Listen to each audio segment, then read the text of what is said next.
Yo, welcome to today's episode. I just finished this conversation with Travis and Joel, and these are the guys behind Blockchain Heroes, this NFT series of blockchain characters that coming on Wax on Saturday. So tune in and find out what they are doing with these 50 characters. They are going live on 6 p.m. Central European Summertime or 12 noon at EST. So Saturday 18, since everyone that watches only care about the Central European summertime, 1800 is the time to watch. I will actually do a live stream at that time, so you can come here, open and buy packs together with me, and most likely I will be able to send out some neat cards to everyone that comes. So with no further presentation, let's dig into what Joel and Travis has to say.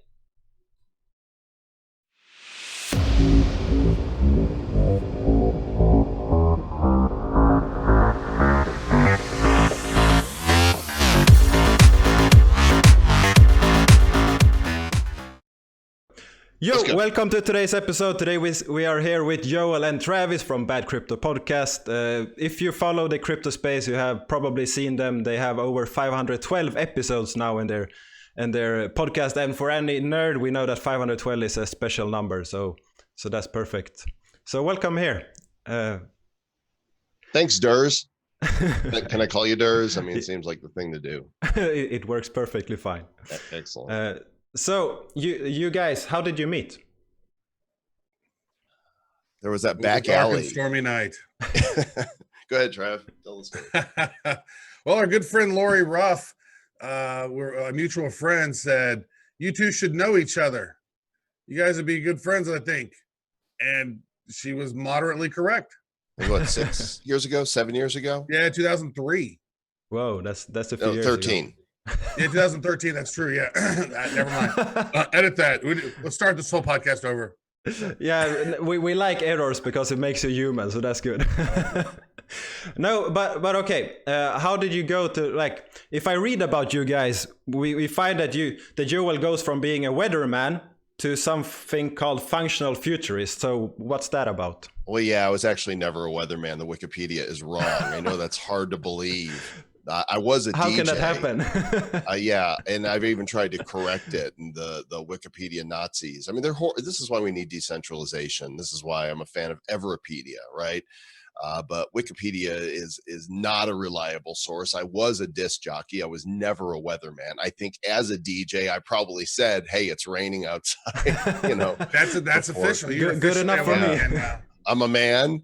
I can tell you there's weather, so that it's sun outside and it's a beautiful day. I'm a weatherman. There you go. Yeah, I'm from Sweden. We don't speak with people about anything except the weather or how your car is doing. So that's perfect. Oh, well, that's kind of gotta keep it on the surface level. Yeah, that's perfect. But you know, I've been building in the technology space online for 25 years now, and I just like to play with all the cool new toys. You know, I try things out and then I experiment. And as an entrepreneur, I build businesses, and a lot of times they don't work at all. You know, products and services just they fail, and other times I get it right. And it's the times that I get it right that we talk about, because I tend to get there before others. And so, there's futurists that will just pontificate about flying cars and hoverboards and what's happening next. And then there are those of us who are actually using the technology that is pioneering, so you have a flying car already? In my brain, I do. That's sweet. Yeah. That would be so handy off of your high-rise building. Just be like, right off my balcony. So a functional futurist just means I'm functionally doing things and working with technologies that eventually others will be. Yeah, so that's why you are here, for sure. We will get into that a little bit more later. And yeah, just to add to that, when I search for your name, I get tons of stuff, and I even find probably 15 or 20 books you have made in Sweden that you can buy. Oh, that's great, but none of them are in Swedish. No, all in English. All in English. Yeah. Actually, no, I've been translated into Italian, Polish, Portuguese, and a couple other Chinese. Korean, and I can't read those either. I can read some Chinese, so I can probably find a few characters in there. There you go. Yeah, so that's nice. And Travis, startup growth hacker and stand-up comic. How does that work? Not very well. I'm actually a dysfunctional pastist, so I can tell you what didn't work in the past. That's good. I like that. It's true. That's good. Yeah, so I've been in the marketing space since the mid '90s when I got online and started playing around, and I've been doing comedy ever since. You know what? I started doing comedy before I got online. First time I did comedy was in '95, so I got online in '96, and I figured I needed to have a website for my blossoming, stand-up comic career, which went so well. I thought you were in comedy when you were a baby, and you're like, your mom was like, "Oh, he's so cute," and you were like, and pooped all over your diapers. You're like, there's the punchline. You know what? My mom is hilarious. My grandpa is hilarious. My uncles are just so funny. So I've always been around really funny people, and I'm like, if you're not funny, I don't want to be around you, because funniness is like is clever. You got to be. There's a witty brilliance to being funny. And those are my kind of people. And if you're not funny or you don't laugh at funny jokes, then I normally don't hang around you too long. But the internet was such a fascinating thing, and I'm sort of in the same boat with Joel, where I see things normally before most people do, and so I can kind of see what's next, and the new trends always interest me. Every year, one thing I do is I'll go on the search engines and I'll type in file : I'll type in file type : PDF, and then trends or internet trends or tech trends. And then I want to pull up the McKinsey documents and the, all the different, Ernst & Young and the Deloitte and all these different documents about, all these people picking what they think is going to be interesting in the future or trends for that particular year. And so I'll read through them, I'll skim through and find the ones that are most interesting to me. And then I'll just kind of place it in my mind. And then sometimes dots will start connecting, and I did that early on around blockchain. I got on blockchain in like 2010, I think, is when I started mining Bitcoin, and I mined Bitcoin. It was really cool, but it was like trashing my computer. And so I got 50 Bitcoins from that, and then I went somewhere else and got another 5 Bitcoin. I had 55 Bitcoin. Then my computer crashed and I forgot to get my Bitcoin off. And because it wasn't worth anything then. It was just like cool little magical internet money, but it wasn't anything. And so I got all my important files off, like my kids, photos from childhood and all the other important, all my MP3s and all my porn pictures, got them all off. But did not get my Bitcoin. It's good that you get the MP3 when no one uses those files anymore. Well, most people don't. Well, it's very important to get all those MP3s out there, but not that Bitcoin. Screw that stuff. That's worthless. Yeah, it's just some hash anyway, right? Yeah. So that's great, actually, and I mean, both of you guys have a nice history to find from just Googling it. And how did that, like? Now you're going into you had the podcast 500 episodes, and you have actually launched more than just one. So which other ones have you done? Well, for a time, we did a show called The Bad Boys of Tech with our friend Stuart Rogers, and Badcrypto was just, dominating our lives. And so, after, 13, 14 episodes, that got put on hold. We've been eyeing the future of social media and had hoped that voice would be a little further along than it is right now. But we've got the EOS Voice News, which we've done 5 or 6 episodes. And very consistently, we've done the Nifty Show, which is our live video podcast every Friday afternoon on Theta TV and YouTube, nifty.show. And we've done 10 episodes as of this recording, and it's all about the future of NFTs and digital collectibles. So that's been great fun talking to people in this space, because as you know, we are very deep into this space now. Right. And I would also add that, growing up, I was a huge collector. I love baseball cards and collecting. I actually collected Garbage Pail Kids. One of my best friends from childhood still has 2 complete sets of his original Garbage Pail Kids. And, so that's fun. I know Joel was a big collector too.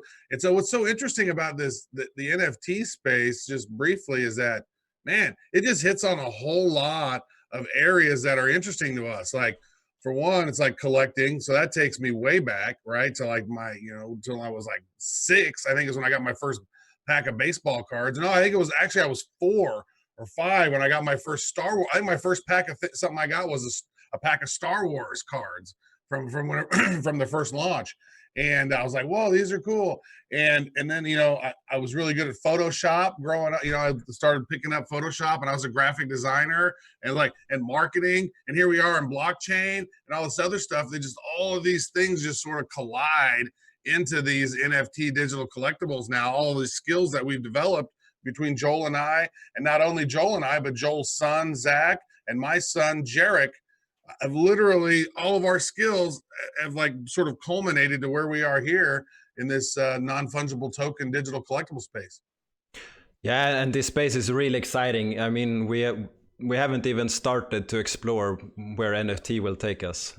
Yeah, this is the pioneering, phase of it. We're at the very beginning, and we think it's going to be a huge industry. That the future is in digital collectibles. Yeah, and personally, I'm exploring how I can use it for subscribers and for followers, and some way to monetize that. Instead, if we take a Twitch streamer, instead of paying subscription to them, you buy NFTs from them, which you can trade at a later stage. Mm-hmm. So that's a better way for me to contribute to a streamer, and it would be a better way for a streamer to sell something because he could get the author fees later. I don't know if you saw what we were doing earlier this year, but we came up with the concept of proof of listening. Knowing what NFTs are all about, we thought, why don't we create them when we go to a conference, and people at the conference will scan their wallet, it was Ethereum in this case, and give them this NFT. And so we did that with Bitcoin Miami, and we did it with Washington Elite in January of 2020. And then we're like, why don't we start giving away NFTs related to specific episodes? So the idea is, we have somebody like Ron Paul on, and at the beginning of the show say, hey, we've got a special NFT to commemorate this episode, and listen through the interview, and we'll tell you how to get it. We tell them how to claim it. They just put in their name, email, and wallet address, and they have 72 hours from the time the episode drops. And then so they collect these proof of listening, and it builds loyalty. And we weren't selling those. This was just our, first dabble into the NFT world. Yeah, that's very nice. And what I'm doing is that everyone that comes to my show get the special limited edition. So you will get the number 9, both of you. And that will be the first one that will be a double, because so far I've only had one. So you are my first threesome. And for that, I also add a glass of wine, because it's the evening as well. And maybe a cigarette after the interview. We will see where it takes us, right? Travis, why is every time I do something with you, it cuts the value of what I have in half? I mean, come on. Sorry. And why is every time we do an interview, it's a threesome? maybe because that's more fun. We've had over 500 threesomes. Wow. We should put that in. And I think we better get tested. This is bad. That's good. So I put up an episode yesterday with the guy Blue Crypto, and he had a costly mistake when he entered the crypto space, where he sent almost $50,000 worth of Steam to the wrong address. Have you guys done anything similar to that? Not me, but take it away, Travis. Yeah, you know what? Blockchain is hard. Crypto is hard if you are not organized. Mr. Joel Comm is really organized and meticulous. I am, what's the opposite of meticulous? Ridiculous. So I've lost some crypto. I've switched a phone over, and I did not have my ARC password backed up. So whatever was left over on my other, I was like, I'm just going to switch my phones. That shouldn't be a problem. And because they move everything over, but they do not move that over. And so lost some there. Again, I told you about my 55 Bitcoin that disappeared. That's in a dumpster somewhere in Lee Summit, Missouri, 9 years ago. Landfill Bitcoin. Yeah, or you're one of those that has went to the landfill and tried to find your computer. There's no way I would do that, dude. It's 9 years ago, and think of all the disgusting that shit's buried somewhere, like so far down. There's no way. But I just think, well, hey, that was a good learning experience, and it was never something that I had. So it's never anything that impacted my life positively or negatively. It was here and it was gone. I learned about it. The thing was that in the early days of crypto, it was really hard to get a crypto buddy. It was hard to have, because I would share it. I was like, what do you think of this Bitcoin blockchain thing? What do you think? And then people would look at you like, dude, that's a scam. That's stupid. I wouldn't do any of that. I'm like, what, really? I don't know. Let's look at it. It looks interesting. And so I remember I've done that 2010, 2012, 2013, 2015, kept revisiting it and asking, like, what do you think? And then all my smartest tech friends were like, meh. And then finally I got a good crypto buddy with Mr. Joel Comm. And we just sort of, knocked on the door and was pecking on it and going, what is this? Is this interesting? And just researching about it. And then really, I think what it was when it hit was when we kind of finally understood blockchain. And then we were like, oh, look, here's Neo, or it was AntShares at the time. It was like, I think this AntShares is like Chinese Ethereum. So if that's the case, it's only $2 and Ethereum's like, well, I think this could be really big. And so Joel's like, yeah, I'm going to get some, because I got some Bitcoin. I'm going to transfer it over to Poloniex or something. And then he went and got some AntShares and it turned into Neo. And then that went up to like it went up really good. And it was like, oh, look, we can make some cash money doing this. And, or at least investing in some of these cryptos.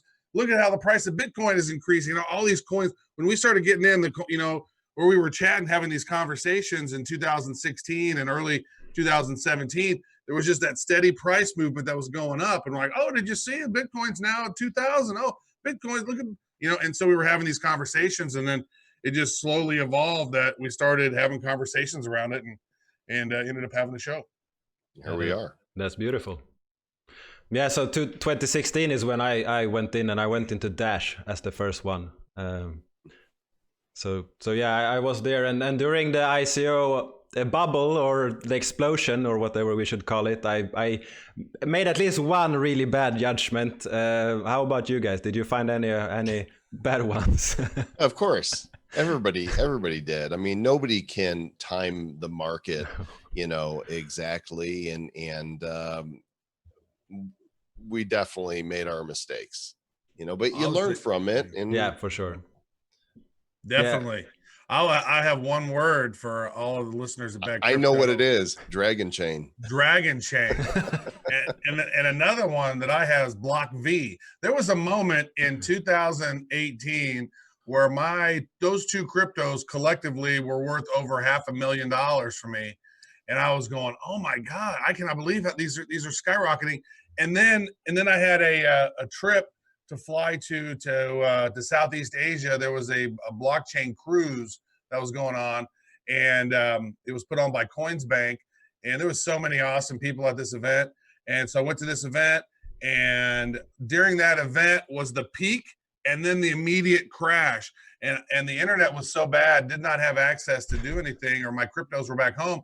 And then so I literally went Singapore to Malaysia to Thailand, back to Singapore, and then Joel and I had a deal at Davos in Switzerland. So then I flew from Singapore, excuse me, to Dubai, and then from Dubai to Switzerland, and then we were there at Switzerland for a little while. The price is still, going down there when we were at the World Economic Forum, event that's going on there, and then flew back. So I flew back around the world. By the time I got back to my cryptos was already down crypto market cap was already down $300 billion from the 848 billion high, and then we're gonna have a bump, and then it just tanked. So that course from January 2018 to February 2018, there's a 30-day window where the market cap went from 848 billion back down to about 200 and something billion, and we're like, no way, it's definitely going to go back up, and it did not.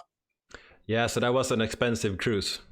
That was a very expensive cruise, man. I was looking at some cars. I was going to get some old school muscle cars. I was like, oh man, I'm going to get this Mustang. This will be badass. Nope. So what you should do now is mint them as NFTs, so you still have them, but in a different way. I need to invent a time machine and go back and sell all my shit coins in January 2018. Yeah.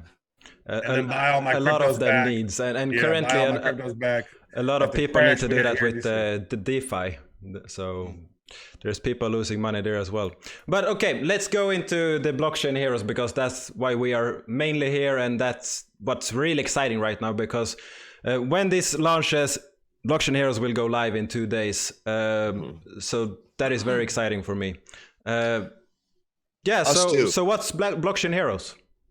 Blockchain heroes are a set of collectible digital trading cards that are fictional, inspired by real world blockchain and cryptocurrency personalities. There's 5 different classes of heroes. You've got creators, celestials, champions, defenders, and boosters, each having their role in their fight against the evil centralizers. So, we've put a lot of thought into each of the heroes and the characters and the classes they belong to, and the back of each card has some really creative flavor text and statistics for the different heroes. There's not currently gameplay involved with blockchain heroes, but there's a lot of talk and interest in making that happen. And through the creativity of the artists that we brought on board and Mr. Travis Wright and his son, we have designed 7 variations. Is that right, Travis? Common, uncommon, rare, epic, legendary, mythic, and golden fury. 7 different variations, 8 if you count the 1 of 1 electric genesis. And these cards, they're vibrant, they're fun, they're exciting. We think people are really going to love seeing them burst out of the packs that they buy this coming Saturday. Yeah. And really it's a culmination of a lot of different things. Like I think that, Joel's son Zach is a fictional writer, and he's been such a big gamer all of his life through Dungeons and Dragons and Pokemon and Pikachu, or all the other stuff. What is it? Well, the other one, not Pikachu. That's not one. That's a Pokemon guy. That's a Pokemon. Yu-Gi-Oh. Yeah. I mean, he's in it, he's played so many games. He just has that game designer mindset and was able to come in and look at the people that we were using as models that these heroes were inspired by, and create these whole new characters that were, a polite or humorous nod to their inspiration. Yeah. And it's been amazing because, like, we had a brainstorming session that was just so productive, where it was Joel, myself, and his son, and we were coming up with the names for the different people, and like those names would just pop, pop, pop, pop, pop. And then, like, all right, now we got the names. Now what are the descriptions? And we would just kind of give a general idea of what we thought they might be. And then he would take them and then put this amazing fictional spin on it with all the lore. And it was just, once we had the descriptions down, and once we hired the 5 artists that we wanted to work with us, like, it was game on. Like, and they just started churning out these images and these cards. And once these cards came, then myself and my son, we would start working on those and try to come up with different variations, because we didn't really know what we were going to do for the additional variations. We had saw what Garbage Pail had done with their sketch and with their prism, and we were going to try to emulate some certain things. But once I started playing around with Photoshop, I've been playing around with Photoshop for 20 plus years. And so I know my way around it pretty well. And we started coming up with different ideas for these different variations. And that's what's really cool about this, Anders, is the digital scarcity of these cards as you grow through these different variations. Like the common version, there's going to be 80 something thousand of these common version cards. There's like 1,500 of each card. But when you go to the next level, there's only like 500 or 600 of each card. And then you go to the next level, and there's only like a couple hundred of each card. And it's like, and then you get down to the Golden Fury one, and there's only 2 of each card. And if you go to the Genesis electric one we have, there's only 1 of it. There's 1 of 1, and there's no other ones. And so we, at each specific layer, each specific variation has its own digital scarcity, and they're going to be opened up in packs through a random number generator. The packs are going to be, or the cards are generated when the packs are open, and the mints of each card are created whenever that card is opened. That card is minted on the blockchain. So people who open up cards early on, they get these early mints of these cards. And what we're finding is, in the NFT space, is those early mints seem to become, a premium for folks, because we know that those were the earliest ones that were created. So those end up having more value. The total overall digital scarcity of that particular card has additional value. And so it creates this little, economy or little ecosystem around these digital collectibles and these different IPs. And we've noticed it with Topps. They've done Garbage Pail Kids. William Shatner just did a launch this past week. he sold out like 90,000 cards or something like that in 9 minutes, like completely sold out. And so this digital collectible space is starting to pick up steam, not the blockchain steam, but it's picking up lots of steam, and people are really interested in watching. I think it's going to be completely fascinating industry as it grows. Yeah, and I can only agree with everything you say here. It's very exciting for sure, and the projects we see launch on Wax currently and that are planned to launch, they are starting to have new game theories with these games, with these cards, and one of these game theories that you use is this one-of-one card. That I went into your community this morning Swedish time and asked if I should ask any special question to you guys, and there was they are very interested in why this is a 1-1. They want that card to be more frequent. So personally, I think it's exciting because you should keep it a little bit interesting like that. So for me, it's a perfect idea. Yeah, I can show it to you also if you give me permission to screen share. Now I think you can do it. All right, let's see what happens. Yes. Now Mr. Joe Comm has control of your computer. He's grabbing your private keys right now. We are doomed. So, for example, this is Genesis. Yeah, Genesis. Where all of these cards are inspired by real people. So they are their own characters in an alternate universe.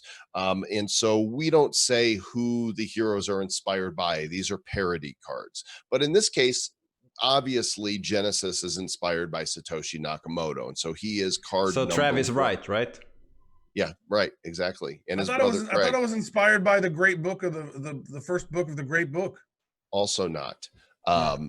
So we thought with him being the patron saint of the set, that we wanted to give him special treatment. And so there is, and I'll show you the other rarities here in a moment, but the most rare card in the entire set, one of 125,000 cards, is the Genesis Electric card.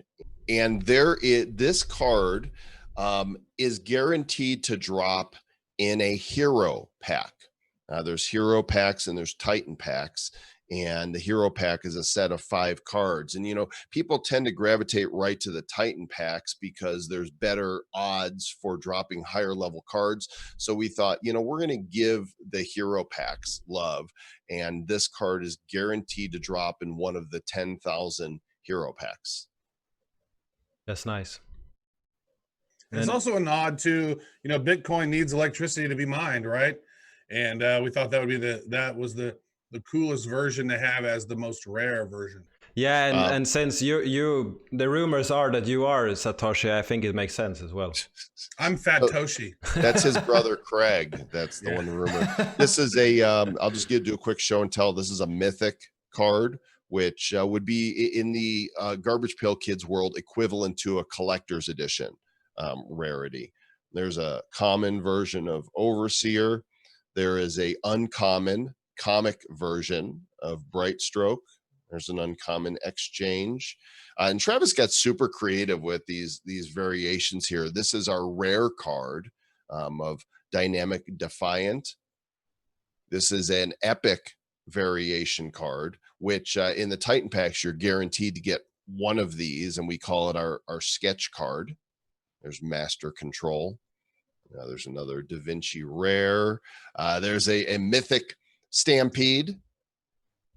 Gonna be a very rare card. As a rare, I want to get to a legendary. There's a back of a card, and you'll be able to, the backs of each variation will have the same content. But Travis, why don't you talk about what you did here that was really unique? We see that upper right hexagram, then a hexagon. It's not a hexagram. That's not it's a hexagon. And each one of those are going to change colors based on the rarity of that particular card. Mm-hmm. These are all commons, but they'll turn blue or green or orange or golden depending on the variation of the card.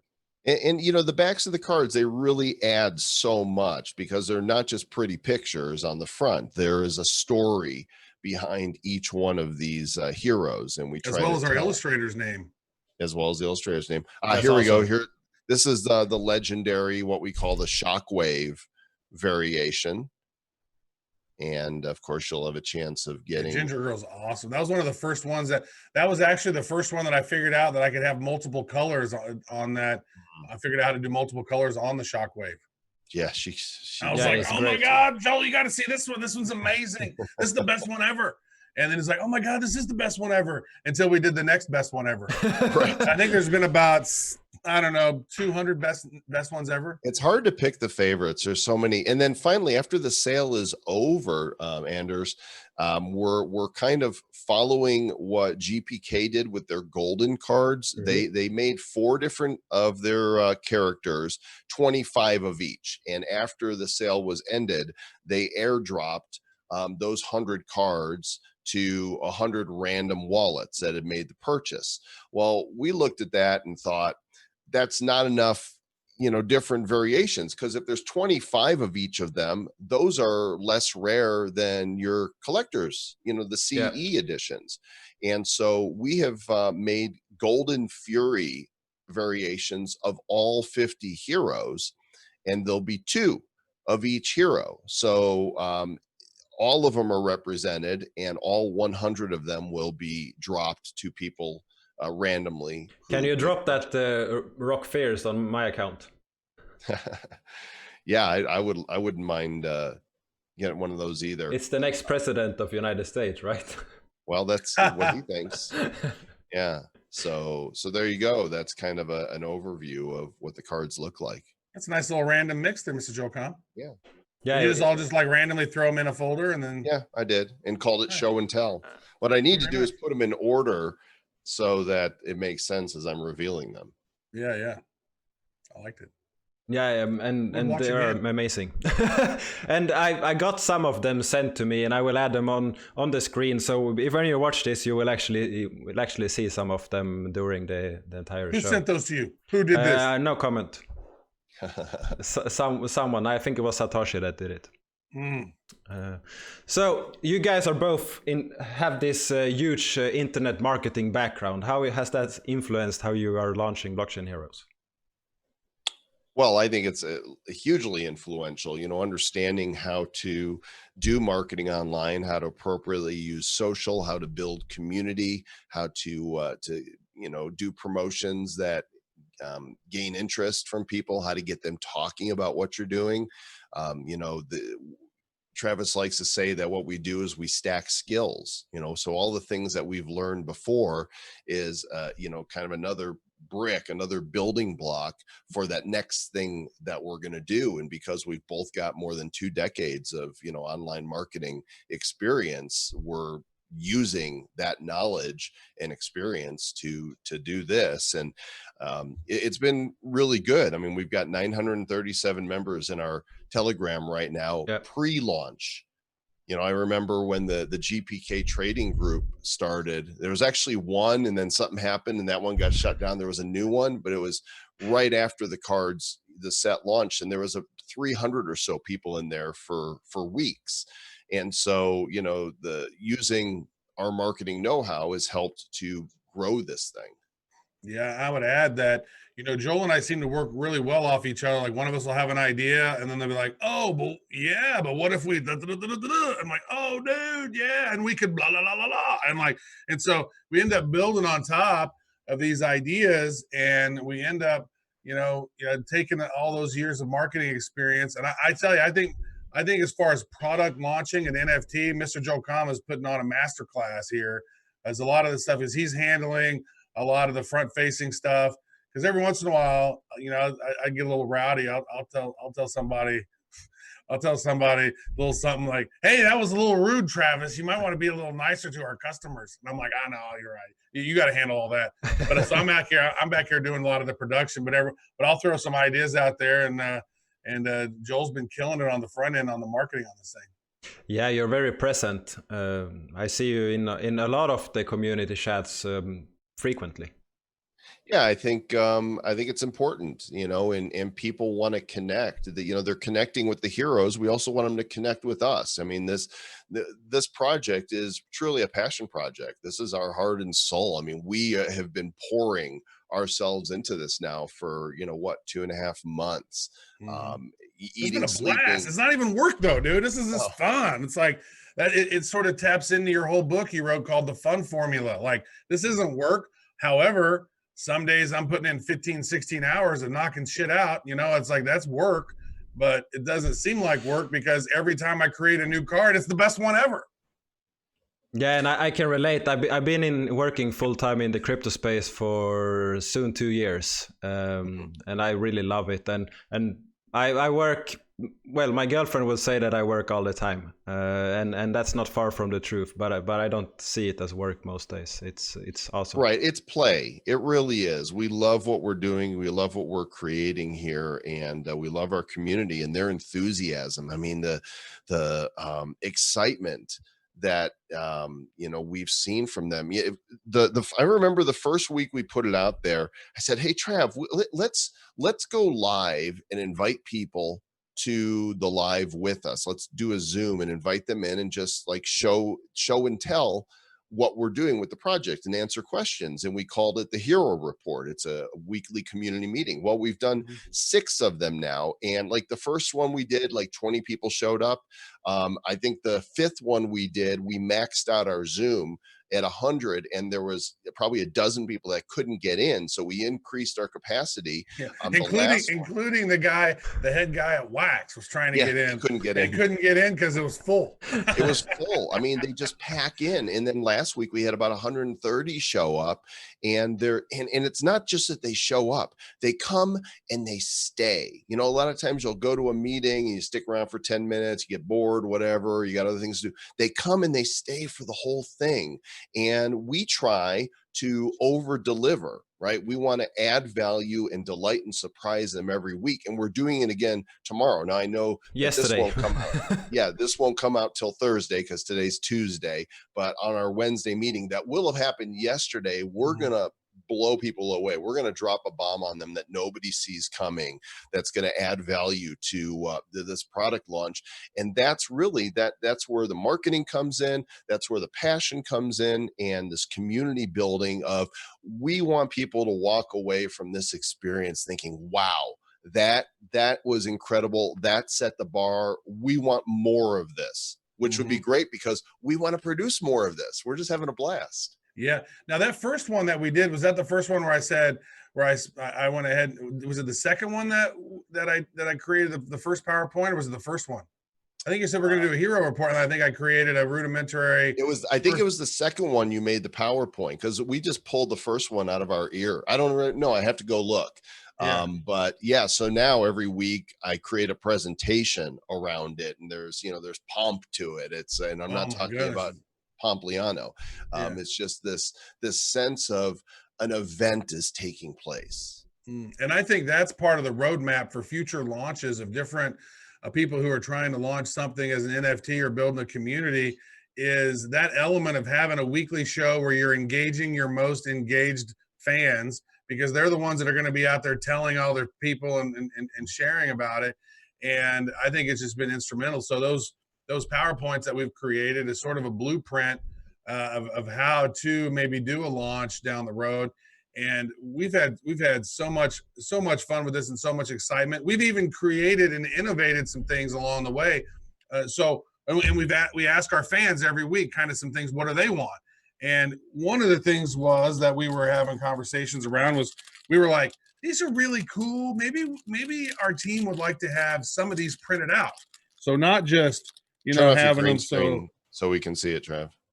Yeah. Be able to see there you go. You can see that. It's a physical. I put it on my fat head. There we go. Yeah. So we said, hey, let's do our own. Let's print some out for ourselves so we can have them. And then so we reached out to somebody and to get them set up, and then we showed them, and we were like, so who would like to have printed ones? Like we might print some out if you guys are interested. And then it was like 90 some odd % of them were like, yes, I would love to have some. So the very next week, we basically put our brains together and we said, well, how could we do this? And we came up with this idea to do an NFT Kickstarter kind of a thing.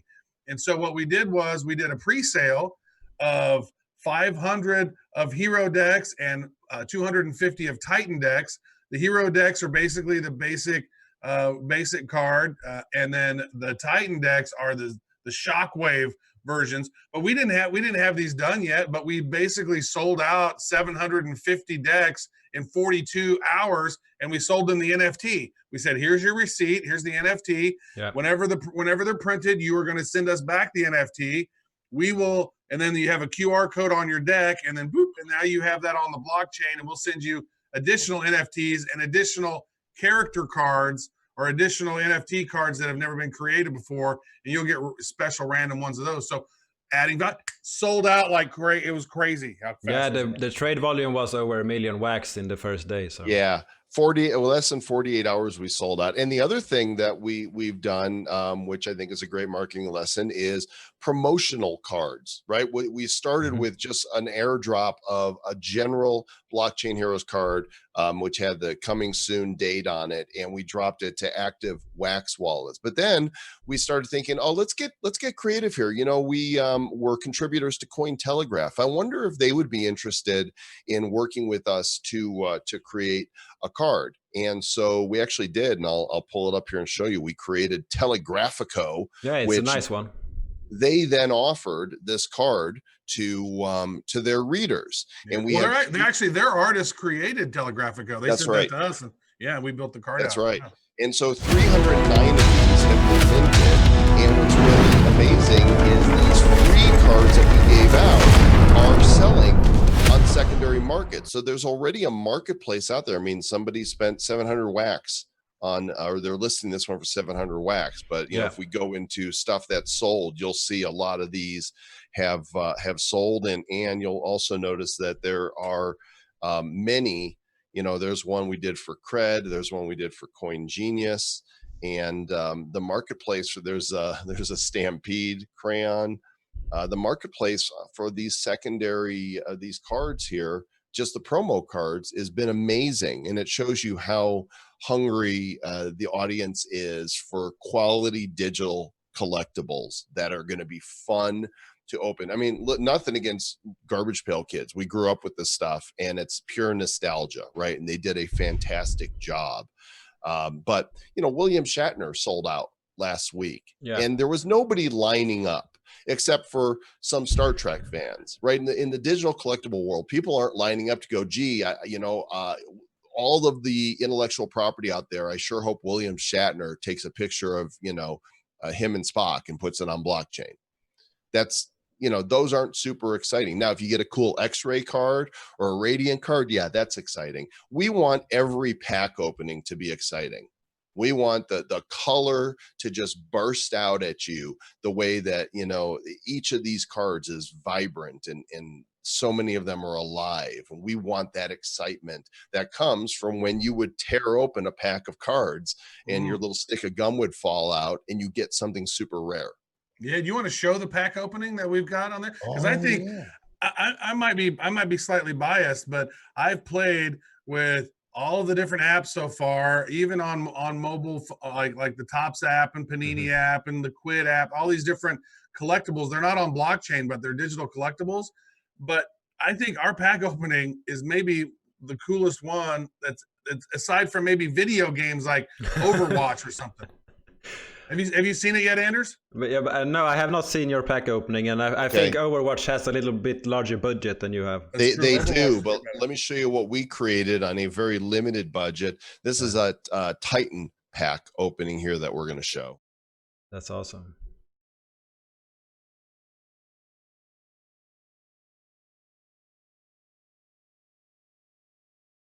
I love that there's music. I want to see that again. I need to open another pack. I need to smoke a pack of cigarettes now while I'm opening these packs. I opened over 30 Shatter packs, so I will be hooked. Yeah, well, and I mean, they have their little animation. The top tears off and the cards go. We want these, when we talked about this, like these are heroes in this pack. They need to be punching their way out, and this thing needs to explode. And really happy with what the animator came up with. And we want for every pack for people to feel that thrill, right? That's what you're buying. Yes, you're buying collectibles, but you're also buying an experience. Yes. And our goal has been for this whole experience to just thrill the community. And we hope they're not disappointed when they open packs on Saturday. Yeah, and now that we're into the opening packs, how will the sale work? So there will be a 1 hour pre-sale for those that want to purchase with wax specifically. In fact, nobody's done this yet. You know, the sales that have happened have either been Ethereum based sales, fiat sales, you know, depending what platform you're using. And we're the first one that I'm aware of that are selling packs directly for wax on atomichub.io. This is an atomic asset, and on heroes.market. So at 12 noon Eastern time on Saturday the 8th, both sites will list packs. Heroes.market will have single packs, both Titans and Heroes, so you'll have to buy one at a time. And Jonah at Atomic Hub is actually building code on top of Atomic that will you'll see Titan and Hero packs, and you'll be able to select how many packs you want to put into your cart. So they'll be treating those as fungible when you purchase them, I believe. And we're going to limit it so somebody can't just grab 100, Titan packs at once. You'll have, we're talking about maybe 10 Titans and 25 Heroes maximum at one time. But if you're a whale, it just means you have to click 10, buy, sign the contract, and and then do it again, right? So it's going to slow the sale a little bit to give everybody a chance to get packs. We don't want anybody to come into our Telegram and go, I couldn't get any. Yeah. Now if they sell more out, robust, exactly. It's a more robust community that way. It's like, and here's the thing, as Joel mentioned, like GPK has that robust sort of, nostalgic sort of feel to it. Shatner's got his Trekkie fans and stuff. But a lot of those fans who were trying to log in and get cards, they walked away very upset because they didn't get any. Just because, the way that the system was set up, and the whales would come in and say, snag, snag, snag. So we've done as much, thinking around making that stuff fair as possible. So much so that, the very first pack that gets opened within a set of collectibles normally will have the first mint of each and every sort of card that's in that. You open it up, each one's a number one mint. Well, we said, how can we avoid that? Because, we don't want a couple people to open up cards and get all the number ones. We want everybody, or at least, as many people as possible, to feel the joy of having a number one mint. And so one of the things we're also doing is we're taking those number ones, we're minting each one of our base cards, and we're minting those first 50 cards. And the first like 50 wallets who buy packs are going to get one of those randomly dropped to them on launch day. That way we're doing everything fair. Our whole thing is, how do we add as much excitement and fun for our fans? How do we make it as fair as possible? How do we make it as enjoyable as possible? And how do we use digital scarcity to make the secondary market as valuable as possible for these people who are collecting these early on? That way there's value in the ecosystem. And so that's where we put a lot of thought in. And Joel's sons put a lot of thought into the game theory, and we've done a lot of thought in the digital scarcity, and we've looked at what's worked, and we've looked at what's not worked. And we think that we put together the culmination of everything that, based on what we know now, this is probably the best approach, because we've spent so much time thinking about it. At least it's the best approach for us and for our community. This is what we're going to do. And we'll evolve as the industry evolves. So if we base wax price today, how much wax will it be for a small pack and a big pack? Well, wax is 5 what, cents. 5 cents? Yeah, so about 100, right? Yeah, so 100 wax because 100 wax is $5, right? And then figure 500 for a Titan pack. Yeah. Right. And so we're, when you go to atomichub.io to buy, you'll see both, the price is $4.99 and $24.99. We're going to get it as close as possible, right? Because if wax moves, we can't control the market. But so it might end up being $4.95. It might end up being $5.05 for a pack, depending on the price of wax. Yeah, and I mean that's all the crypto folks are used to that, so it's nothing weird. And there's a second part to your question that I didn't get to. So that's the pre-sale. That'll happen at noon Eastern on Saturday, and we anticipate that the pre-sale they're not going to last very long, right? Based on what we're seeing right now.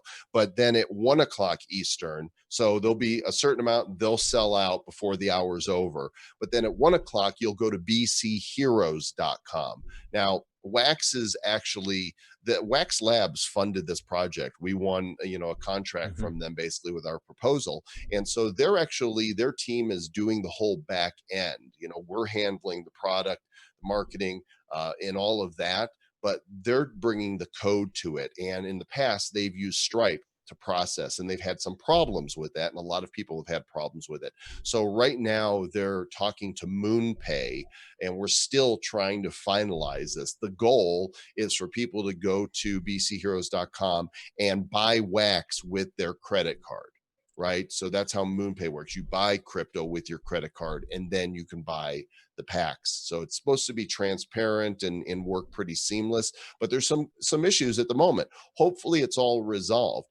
Our fallback is this: if for some reason there are issues with being able to purchase with a credit card on the bcheroes.com site for the second session of the sale, then we will send those packs to the smart contract for Atomic Hub and Heroes.market and do the remainder of the sale there, one way or another. So we're recommending this. If you intend to buy, you never know with the credit card system if everything is going to work as it's supposed to, both from the issues that they had with Stripe and issues that there might be with MoonPay. We don't know. So we recommend that if you want to buy packs, you stack your wallet with Wax. Okay. Yeah. That's the final word. Get Wax. Go to an exchange if you need to. Bittrex, KuCoin, go to coingecko.com, type in WaxP, and then click markets, and you'll see all of the places that you can trade for Wax with USDT, with Bitcoin, with Ethereum, whatever it takes. Put it in your Wax cloud wallet so you will be ready for the sale. Yeah, and on this YouTube channel, I have tutorials for the exchanges for how you can buy Wax. There you go. That's great. This is so hilarious to me because he's like, you never know, the credit card system is probably not going to work. No. Well, I'm setting expectations. No, it's just so true. Yeah. Like, here we are. It's like, no, you got to use the cryptos because the traditional banking finance system is shit, and it's not going to not going to work here. Yeah, but my credit card got banned from the Tiger King sale. I got the text message from my bank saying that they terminated my card. I think the assumption that let's just go on the assumption that the whole sale is going to be in Wax, but if the Wax team can make this work, I mean, we don't want people coming to us and bitching because I wanted to buy with a credit card. Sorry, like we are not responsible for that side of it. We're just making a kick-ass product for you guys, and we're counting on the system to work. So get Wax. Yeah, and if you're in the US, I guess you need to find a good exchange for it. But Bittrex and KuCoin are where, and if you're super hairy like me, you can get waxed. Although that's painful. So dude, that sounds like a great marketing scheme right there. Get wax. Get waxed. Yeah. It could be, depending on which wax it is.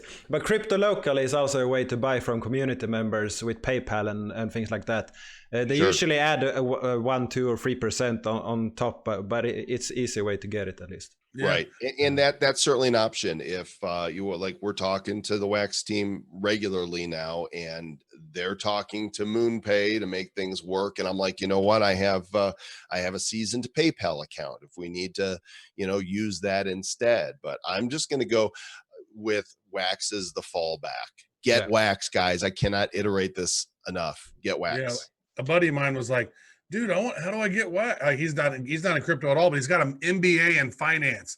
And he was over here this week, and I think I finally got through to him about why blockchain is so. He's like, oh my! I saw the light click on. He's like, whoa! So I was telling him about the decentralized autonomous organizations that are businesses that don't have employees, and telling him about some of these other things. And he was like, whoa! He's like, whoa! And then he's like, "Well, you're doing this on wax." He goes, "I want to get some wax." And I was like, "Well, dude, here's the process. Go on Bittrex, blah blah blah." He's like, "Oh man." And I was like, "Tell you what, just give me $25. I'll send you $25 worth of wax. Just get your wax account set up. Let's make it easy for you, man." Yeah, and I have tutorials for how to set up your wax account, how to set up a cold storage if you have a lot of wax, how to buy wax, how to deposit, withdraw, everything. So just head over and get it done. Can you put wax on your ledger? Yes. Nice. There you go. You use the EOS app because the private keys are the same format, so they work. Perfect. So yeah, the ledger works fine. So we have been through a lot of these of the blockchain heroes, but what's most exciting about blockchain heroes for you? One thing. The cards, right? The card, they're so cool. They're so badass. I mean, I can't take much credit for that. That goes to the artist, and that goes to Travis and his son. They're just ultimately the best part is the product itself. And I can't wait to. We wanted to create a collectible card set that we would want to collect and trade, and we've done that, and we will be. I mean, we're going to be buying packs now. We have pledged the community that we're not going to, open our packs first. That we're going to, give some time so everybody else gets the low mints. But we want to own these cards. I mean, that we're like they're family to us. Mm. I would say this because I would say the cards originally, but I think after being on these hero reports and watching people's reactions when we've surprised and delighted them, the thing I can't wait for is the community pack opening party we're gonna have on Saturday. And what people are going to do is they're going to buy their packs. They're going to come into our Zoom, and then they're going to open. And they can, if they want, we can share them the screen. They can open them, and we're going to also. And then people are going to be cheering and screaming. To me, that's just the most exciting. That's the reward of it, is that all of these happy people who are opening the packs and getting delighted and hearing the oohs and ahs. Like when we've shared certain things, like when we dropped the decks on them, the Titan deck and the Hero deck. The audience was like, "Oh my God, this is what?" And then they just immediately went and the first 100 were gone in 3 minutes. Yeah. And then the Titan decks were gone. And so it's just like, it's just been amazing to watch this community grow and how excited that they get. And that's really rewarding to us, to me, is that, man, we've made these badass cards and people love them. The fact that they're badass is great, but if they're badass in a forest and nobody sees them, that's one thing. But we have a community who loves them.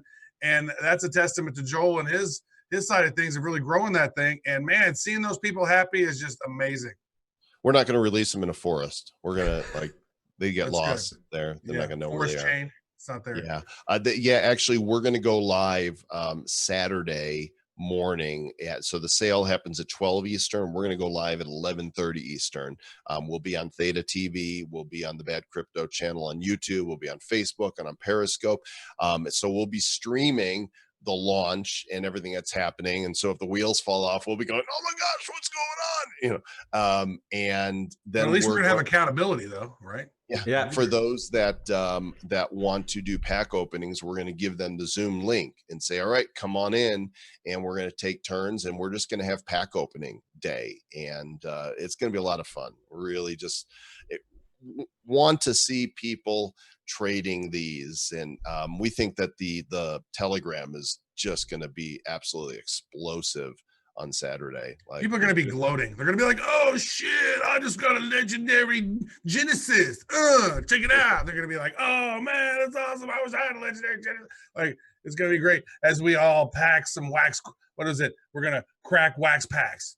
Yeah, and I will actually do a live feed as well for it. It will be the first one I do from request. They want me to start to do more live things, and since this is on with wax, I can trust that my payment will go through. So that's great, because the Shatner payments I got 0. They declined everything, all my cards.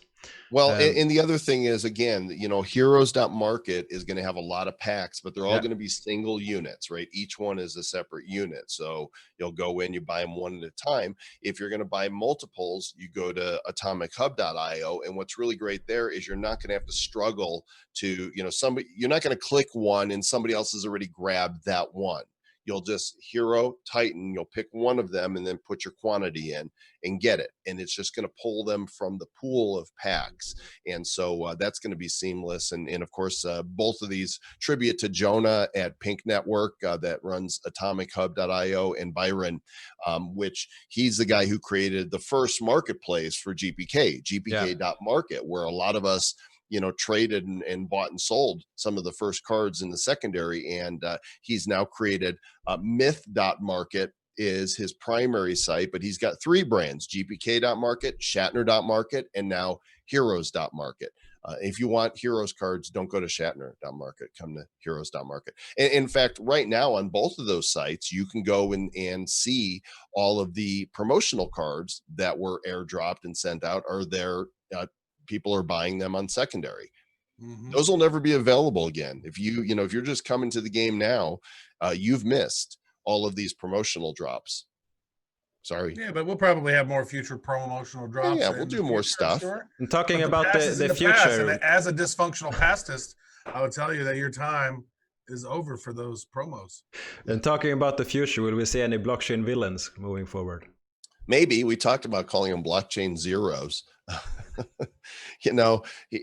Here's the thing. I think while the heroes are inspired by real people, I don't know that we would want to take on villains quite the same way. I think that they would be fully fictional because a villain's more likely to cause problems for you, with when you're elevating everybody in the space and you're making parodies of them. Who doesn't want to celebrate what's good about crypto? But there's been some people in community that have started making a list of what villain names would be.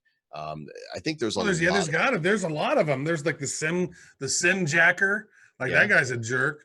But it's just sort of a culmination of different, the dark web douche, right? It's like different people that are doing stuff on. What does dark web douche look like? If you do the villains, you gotta have one for Federal Reserve and for bankers and those guys. Right. There's a lot of villains out there. I mean, let's face it. Crypto and decentralization is facing pressure from a lot of different angles, and the centralizers are evil, and the heroes are here to save the day. So, that's a long way of saying, we would like to see that happen, and we would like to bring gamification to blockchain heroes. How do you play with these cards, or how do we create a variation of them that have playable stats? Would love to make that happen. Yeah, and I'm pretty sure if you have seen that Alien Worlds is coming, they are building 2 games. One is a basic mining game and one is a basic fighting game, and they have more coming, and they will include assets that are on Atomic Asset standard to be added as characters in the battle game. So I don't want to say that they will come, but I'm pretty sure that the blockchain heroes will be a part of that game if people want it. That's awesome. You just triggered something for me. What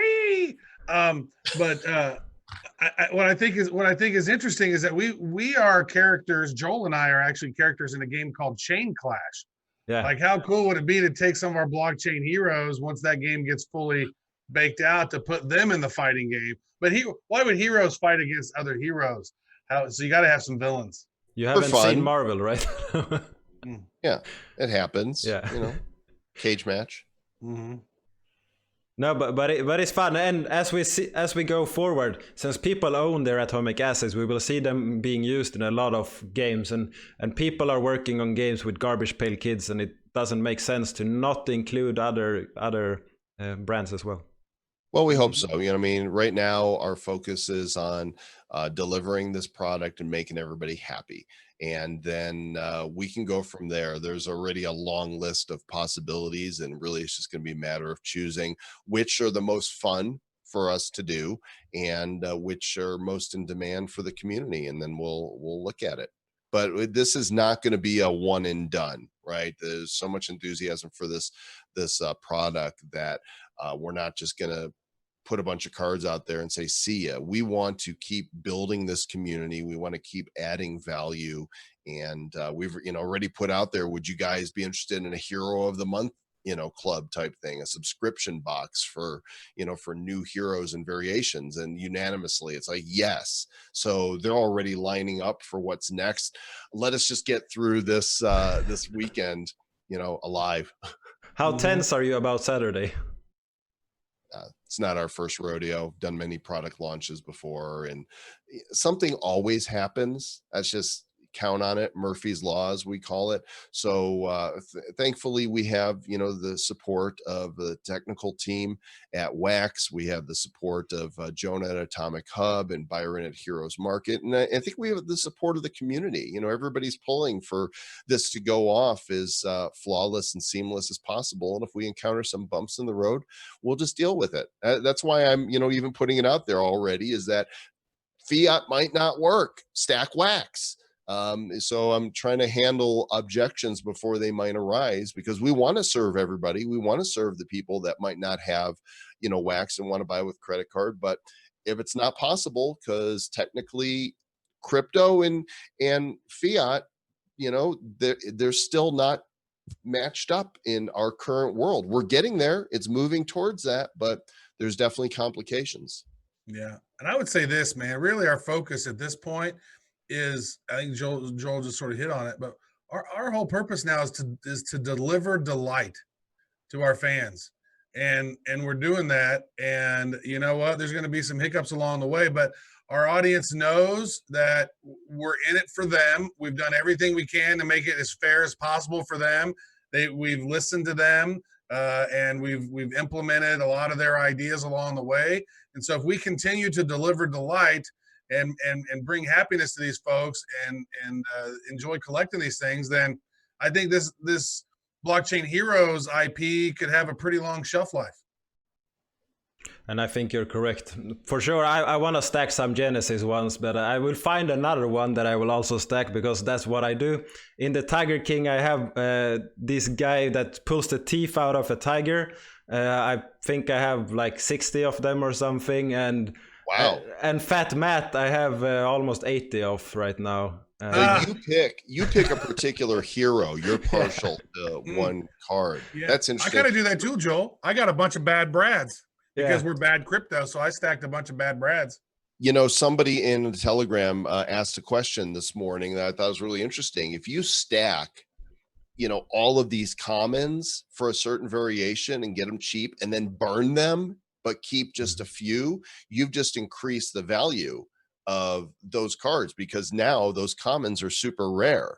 So that's a strategy some people might be taking, is, snap up all the cheap cards of a variation and then burn them, but keep, one or two for yourself. And now, because you can't make more of them, that's it. Digital scarcity. Wow. That's an interesting idea. Right. So now Travis is going like, I'm gonna burn up all my. You can't burn stuff on simple assets, can you? Sure you can. Oh no, not simple. No. Yeah, only on Atomic. I think you can do it on simple assets as well. I don't know if you can or not, but with Atomic Hub, they've got their bridge. You bring your card from simple to Atomic, and you could burn it there. So now it's still gone. I'm gonna buy a bunch of atom bombs and I'm gonna burn them all. That'd be great. Yikes. Don't do that. Those are my favorite. Pretty super scarce. Like it might now your Schmo exotics, right? If you corner the market on those or something, and there's like 3,000. I don't even know anymore. I think half the packs have been opened for GPK. Is that right? Half of the Titan packs, but only 30% of the hero packs. I mean the 5 and Mega, yeah. And I just checked the simple asset contract. You can burn the assets there as well. Oh, very nice. Okay, sweet. Yeah, that's correct. So only 47% of TK Megas are left. But if we do a card count on the most, let's see if I can you sort by the highest card? The highest mint. Yeah, I'm looking to see here. I'm just scrolling through to the final page. So the most minted TK card is Toxic Exotic 10B base, 2,757. So that means there's going to be more than 6,000 of those. Yeah. Our most rare card is going to be about 1,500 of them. And if you talk to the Series 1 collectors, they will be more happy with that number. Well, Yeah. the least amount is about 1,500, and then the rarest again. We said we got the one of one. So Yeah, for those of you that are watching and you want to know the percentages, we revealed them on last night's hero report. That hasn't happened yet because it's Tuesday right now, but you're watching this on Thursday. So if you go to bcheroes.com/report7, the number 7, you should be able to see that replay now. In fact, all of the hero reports of the past, if you want to see everything, report 1, 2, 3, 4, 5, and 6, and now 7, because in this one we reveal what the odds are of getting certain variations and about how many of each card that should work out to if the RNG, all things being equal. Yeah, and then I guess next Wednesday we're going to do hero report number 8, which is going to be basically probably cracking open packs, cracking jokes, and then also talking to the audience about what went well, what didn't work well, and what ideas that we have for improving future stuff, and just sort of collectively chatting. But this one right here, the one that happened yesterday, tomorrow, is going to be great. Yesterday. So next episode will be all about how you sold out the pre-sale in a few minutes, and how the next one was equally good. Honestly, I'm really hoping that it's more than a few minutes. We're not in a race here to set a land speed time record. I want to make sure that everybody who wants to get these at retail can get them. There's if it took a day to sell out, that's great, no problem. Let's just bring as many people into the ecosystem as possible, because it makes the whole secondary market more fun. It makes trading more fun. There's a lot of people, they don't buy and sell. They're like, hey, I've got a Magic Man, common. I want to trade. You got an extra Overseer common? Great, let's swap. Right? It's just a trade, and no money changes hands. And I want to see a lot of that.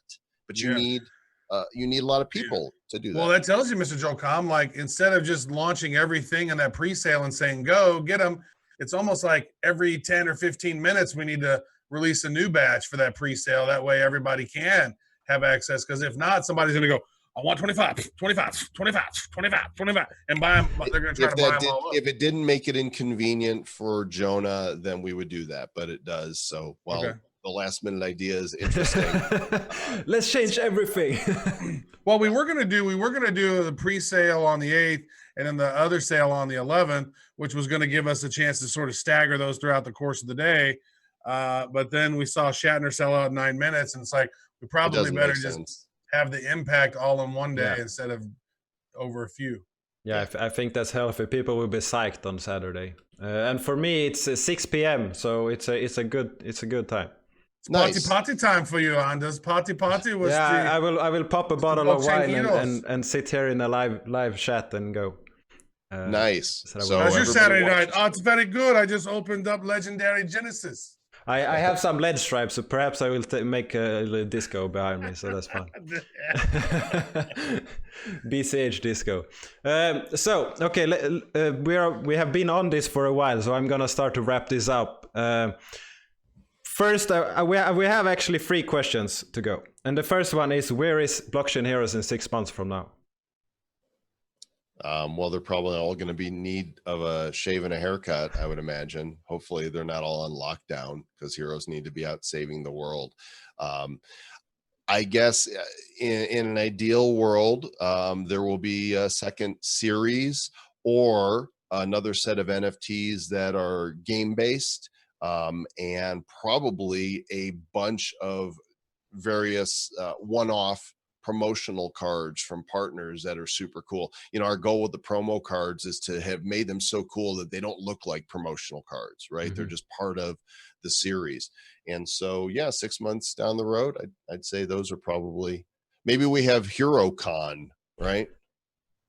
This was an interesting idea that Joel's son had. It's like, since we're on the blockchain, and a traditional card has 2 sides, it has a front and it has a back. But realistically, we could have our cards could be a box, it could be a cube, and we could plug in new information on the sides of those cards to connect to our existing cards to add that gamification later on. So I would say in 6 months, we'll probably have some gamification plopped in. I know we're also in some discussions with COGS We've mentioned that. So there'll be some blockchain heroes playable on the COGS platform and all the different games. They'll probably will take the IP to some other places and make it more fun to play around with them. I would say that's definitely possible. Who knows? Could be some villains popping out, Series 2 popping out. But yeah, a lot of different things could happen. But Joel's the functional futurist. I'm just going to tell you what happened. What went wrong? Yeah. Yeah. You will tell us about the review in the past. Right.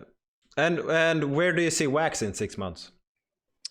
Well, not going to speculate on price, but certainly Wax is leading the way as far as we're concerned with NFTs right now. I love seeing what, was possible with ERC 721s and the first drops we did for, our show listeners were on that platform, but gas fees are just, they're ridiculous. And that's all part, it's a good problem because it means Ethereum is growing, but they got to solve that. And it's also not quite as fast. Wax is so fast. Boom, you buy them, you get them, you trade them, they're there. It's super speedy, it's efficient, and it's effective. So I think we're going to continue to see more brands. If you look at the panel, what are they calling the thing that Wax is putting together, the council?